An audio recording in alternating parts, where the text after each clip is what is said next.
ශ්‍රී Lankan කාරයෝ උඹලා ඉන්නා නේද? මට ඉතින් මේ පහුගිය ටිකේ වීඩියෝ දාන්න බැරි වුණා. මට මේ උණ එම්බිරිසාවක් ඇදලා හරි අමාරු වුණා. කතා කරගන්නත් බැරි වුණා. උණ ගැනලා මේක බුදියගෙන හිටියේ මේ බේත් ටිකක් බීලා දැන් නම් යන්තම් අඩුයි. ඉතින් උඹලා ගැන නම් කතා කරලා වැඩක් නැහැ බං. උඹලට යකෝ උච්චර දේවල් මං කියා දීලා එකෙක්වත් නිකමට වැළුවේ නැහනේ. මං ගැන මට මොකද උනේ කියලා. යකෝ උඹ දවස ගානේ වීඩියෝ දැම්මා. අරුට මොකද බං උනේ කියලා. කවුරුත් නිකන්වත් මැසේජ් එකක් කමෙන්ට් එකක්වත් දැම්මේ නැහැ. ඒ වගේ જાතියක් තමයි උඹලා වැඩක් නැහැ. ඉතින් කතා කරලා කොටෙම කියනවා අපේ ගෙදරෙමුවත් බැලුවේ නැහැ කතා කරලා. ඉතින් මොනවා කරන්නද? දැන් ඇවිල්ලා මචං සෞදියේ වෙලාව 12ට ඇති. 12:37යි. ඉතින් මෙහෙ මචං දැන් ඔන්න සෙල්සියස් 40 විතර රත් තේන්නේ ඉන්නේ දවල්ට. දැන් ඉතින් අපි උදේ හැරෙනකොට මේ රාට බුදිය ගත්තට පස්සේ උදේ වාහනේ ඇතුලේ විදුරු සාමාන්‍ය යන්ත්‍ර කරලා බුදිය ගන්න හුස්ම ගන්න ඕනින්ද? උදේ 10 විතරකට බං රත් වෙලා හැරෙන්න බං. අර අපේ තාත්තා ඉස්සර කියන්නේ පුක රත් කරගම් බුදියනවා කියලා. ඒ වගේ පුකට වේදා මුළු ඇඟම රත් වෙලා තමයි හැරෙන්නේ උදේ 9 විතර. උඩු ආයෙම රත් වෙලා දාඩිය පෙරහැර තමයි හැරෙන්නේ. ඉතින් 9 මාට විතර එන්ජින් එක ස්ටාර්ට් කරපුවම හවස 4:05 විතරකම් දැන් එන්ජින් එක රන් එකේ තමයි දුවන්නේ. ඉතින් මේ කරන්න දෙයක් නැහැ. කාමරේට යන්න බෑ බං. කාමරේ මකුණු ඉන්නවා බං. මේක ඉතින් අට්ටක් කණ්ඩ වෙනවා. ඉතින් දැන් අපිට ඇවිල්ලා මේ ඉස්සර වාගේ නෙමෙයි අලුත් ජොබ් එකක් දැන් හම්බෙලා දිනවා කරන්න. ඉතින් මේ වරණ කියන්න මම පෙන්නන්න මොකද්ද කරන්න තියෙන්නේ කියලා.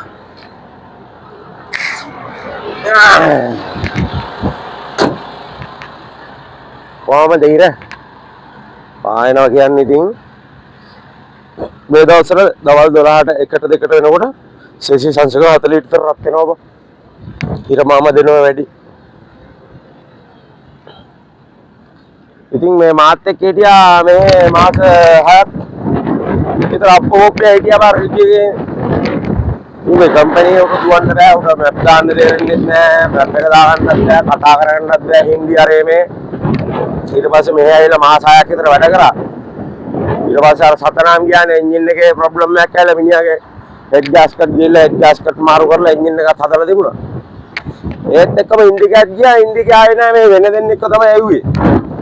ඉතින් කම්පැනි එක මාරු කරනකොට ඉතින් මම මොනවා කරන්නද බං? මේකේ ඉන්නවා දෙමළෙක් කෙනෙක් තමිල්නාඩුවේ දෙමළ මිනිස්සු. අරක ඉන්නවා ඉන්දියාවේ පංජාබ් මිනිස්සු. ඉතින් මට උඹලට පෙන්වන්න ඕනේ මේ අස්කරගේ මේ වාහන තියෙනවානේ. අල් ලස්කර් කම්පැනි ඉරානේ. ඔය අපේ කම්පැනි වාහන සුගිරිනේ. අර දින්නේ. ඔය අල් ලස්කර් කම්පැනි මචං අපි කරන්නේ මේ රෝ වෝටර් ගෙනල්ලා මේ රිග් වලට දාන එකනේ. ඊට අමතරව මේකේ මේ යට තියෙනවා මචං බටයක්. මේ පේනවා නම් උඹලට ඔය බටයක් ගන්න ඇතුලින්. ඔය බටෙන් මචං මේ පොළොවේට වතුර ස්ප්‍රේ කරනවා බං. මේ බලපන් මේ වගේ නේ. පොඩි උලකට කොච්චර දූවිල්ලක් යනවද බලපන් ඔය. ඔය වගේ මේ කාන්තාරේ වැලි තියෙන්නේ මේ අර මේ වගේ අරම්කෝල් ප්‍රොජෙක්ට් එකකට මොනාරි කරනකොට මේ පස් ගෙනල්ලා පොළොව යටින් ආරලා පස් දාලා ගෙනල්ලා දාලා ටිපර් වලින් දාලා මේක හදනවා. ඔය අරම්කෝල් වැඩ කොල්ලක බෙන් දාන්න බෑ අපේ අපි තමයි අරම්කෝල් පිටණි හදන්නේ කියලා. ඉතින් මේ මැටි වාගේ පස් එකක් තියෙන මේක මුලකට යනවා පන් ටක් ගාලා. ඉතින් ඒකෙන්ද අපිට දැන් මේකේ වතුර ස්ප්‍රේ කරන්න වෙලා තියෙනවා. ඉතින් මේ විදිහට තමයි මේක මේ අපේ කම්පැනි මේ බාස් වෙන්න ඕන මචං. ඔය ප්ලම්බර් කියන්නේ පලම්බර් කියන කෙනා අපේ ප්ලම්බර් කියන කෙනා ඒක වට සම්බන්ධ වෙන්න බාස්. ඉතින් මේ මෙතන වෑල්ලක් එනවා. මේ වෑල් එක කැඩුනොත් මේක ඔක්කොම ගලවන්න ඕනේ මාරු කරන්න. මේකේ තියෙන සිස්ටම් එක දැන් ඕම ඇවිල්ලා යටට ඇවිල්ලා එතනින් මෙතෙන් පල්ලෙහාට යනකොට ආයෙ ටී එකක් එනවා බං. මේ ටී එකෙන් අර වතුර බාන ඩීසල් මෝටරේ පැත්තට එක වෑල් එකක් තියෙනවා. එතන අරින්න දාන්න පුළුවන් විදිහට. ඒකේ හැන්ඩල් එක නෑ කැඩලා. මේ පැත්තට ආයෙ ස්ප්‍රේ කරන්න පුළුවන් විදිහට මෙතන ආයෙ හැන්ඩල් එකක් එනවා වෑල් එකක් එක්ක. ඉතින් මචං මේකේ වෑල් දෙකක් ඔය යකඩ කැලිය අනම්මන ඔක්කොම ටික එල්ලපුවාම ඔය සෙට් එක බරයි මචං කිලෝ 30ක් විතර. ඔය කිලෝ 30ක් විතර බර එක මචං මේක මේ පැද්දුන ගමන් මෙතනින් කඩලා යනවා මේ වෑල් බං. මේ චයිනීස් කැලනේ. චීනෙන් හදලාම යකඩ වලට ගෙනවා කියන්නේ චයිනීසියම් කියලා කියනවා අහලා තියෙනවද? චයිනීසියම් කියන කඩ හරිය නෑ බං. ප්ලාස්ටික් වගේ පස් දාලා කඩලා යනවා. අනිත් එක තමයි මේක ඇවිල්ලා මේ වතුර දානවා නම් විතර කරකෙන් දාන්න පුළුවන්. බානවා නම් විතර කර පැත්තට විතරක් වෑල් එක ඔන් කරලා ඉවරලා මේ රට හැමෙලෙම වහලා තියලා ස්ප්‍රේ කරන්න නැතුව අතනින් ජෙනරේටරේ පැත්තෙන් මේ ලොකු බටයක් ගහලා මේ බටේ ගහලා ටැංකිය වලට හරි බාන දිහාකට බාන්න පුළුවන්. ඉතින් අනිත් වෙලාවට මේ ස්ප්‍රේ කරනවා නම් මේ විතර වෑල් එක ඕපන් කරන්න ඕනේ. ඉතින් මේකේ වෑල් එක ඕපන් කරන්න මචං ඩ්‍රයිවර් අපේ පේනවද? ඉතින් නම් ඕපන් කරන්න එපා. මේක අස්සේ රින් ගන්න ඕන මං. ඒක අස්සේ රින් කරලා තමයි ඔක අරින්න ඕන. මේ ඉඳන් වේට් එකක් දාලා අල්ලන්න අමාරුයි. ඉතින් මේ අපේ බාසුන් නෑලගේ වැඩ මම මේ කියන්නේ උඹලට. මේ බලන්න මේකේ මෙන්න මේ වගේ බටයක් යනවා. මේක මේ යට හිල් හදලා තියෙන්නේ. ওই හිල් හදලා තියෙන එකෙන් වතුර ස්ප්‍රේ කරනවා මං. උඹේ වාහනේත් ඒ වගේම තමයි ටී එකක් ගාලා තියෙනවා. අර ටැංකිය උඩින් යන වතුරේකට ටී එකක් ගාලා තියෙනවා. ටී එකෙන් මේ පැත්තට වෙනම වෙන් කරලා තියෙනවා ජෙනරේටරේ පැත්තට. අර පැත්තට වෙනම වෙන් කරලා තියෙනවා. ඉතින් මේ වෑල් එක මචං අරින්න මෙතනින් අසර රින් ගන්න බෑද මිනිහෙට? පුළුවන් ද කියහන්කෝ. බෑනේ. ඒ පාර පැත්තට රින් ගන්න ඕන අසර. ඒ පැත්තට රින් ගන්නත් බෑ පෙට්ටියක් ගහලා තියෙනවා. කොහෙන්ද රින් ගන්න කියහන්කෝ. ඉතින් මචං ඩ්‍රයිවර් ඇවිල්ලා මේ මෙහෙන් අත දාලා තමයි කර කරින්න ඕන. මං එදා ඇරුවා ඔය හැර මෙහර කරන්න. මගේ අගේ හයිය නෑ ඔක අරින්න. ඊට පස්සේ අර දෙමළ තමයි ඇවිත්. ඉතින් මගෙත් ඔය ආගම සිස්ටම් එකක් තමයි තිබුණේ. වැඩක් නෑ කතා කරලා 3-4 පාරක් වැල් කඩුවට පස්සේ හොඳ චාටර් ටිකක් කෑවා මං. ඒක දවසක් පාන්දර 2:03 කොහෙද මං මෙවුම් මේ රිග් එක මූව් වෙලා මේ වටේ ගාලා තියලා මං ඉස්සරහටලා හිටියා වාඩි වෙලා අම්මට මූ වැල් එක කඩලා ගියා මං වටේ ආර මෙහර කරලා වතුර ටික ඔක්කොම හැලුණා. ඉතින් එහෙම වුණාම ආයෙ කම්පැනි යන්න ඕනේ ටික ඔක්කොම හයි කරගන්න බං අර මං පෙන්නපු ටී ටික තියනවා නේද? ඔය උඩ වැල් එක කරනොත් එහෙම අර යට තියෙන ටී එකේ ඉඳන් ඔක්කොම ටික ගලවන්න ඕනේ බං. ගලවලා තමයි ආපහු එකක් දාන්න ඕනේ උඩට හයි කරන්න ඕනේ.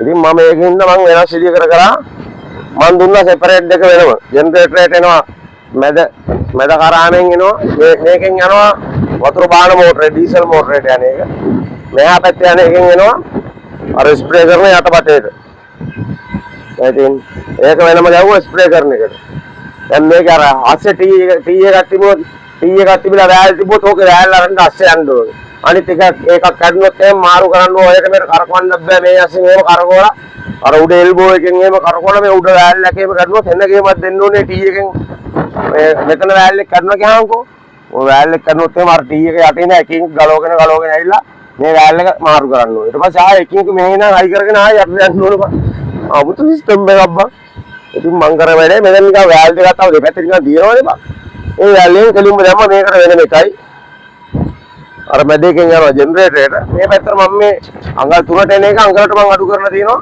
ඔය කැලේ ටිකක් පාගෙන මේක අඩු කරලා මේ පොඩි පයිප් එකක් දාලා මෙතෙන්ට ගන්න ආදියා ටැප් එකක් දාලා අතපය වල ගන්න උඩු මොනාර කියවනාම ක්‍රීස් හරි නැත්තම් මේ අර පොඩි ප්‍රෙෂර් ටැංකියක් තියෙනවා ඒකට වතුර පුරවන්න ඕන නම් අර ලොකු අඟල් 3 පයිප් බාන්න ඕනේ නෑ බා මේක යවුවා ලං කරලා යවුවා රිවර්ස් එක දාලා අර පොඩි ටැංකියට බාන්න තියෙන්නේ ඉතින් ලීටර් 510 වගේ ටැංකිය වලට පොඩි වෙලාවට බාන පොඩි ටැංකිය වලට සමහරලාට බානවා.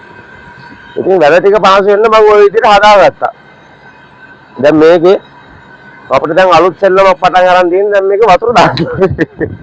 ඈ උදේට එකයි දවල්ට එකයි රැට එකයි උදේට එකයි දවල්ට එකයි හවස 6ට විතර එකයි තුන් පාරකට වතුර දාන්න ඕනේ. දැන් උදේ දැම්මා. දැන් මම දවල් දාන්න දැන්. දැන් වරෙන් යන්න මම පෙන්නන්න කොහොමද වතුර දාන්නේ කියලා. මානේ හේතුවට වැඩක් නෑ බං. අමුතු උවිල්ලක් තියෙන්නේ. ඉතින් මේ ටික යාට මෙයාට යනකොට ඉතින් නතර කරලා නිකන් තිබ්බත් අර ඇවිල්ලා ගන්න දූවිල්ලට දරා එනවා මං ඉතින් උඩ ටික විතරක් යන්නම් හොදලා දානවා මේ. දැසියෙම හොදලා වැඩක් නෑ බං. එනවා යව වතුරක් ගහමු අපි.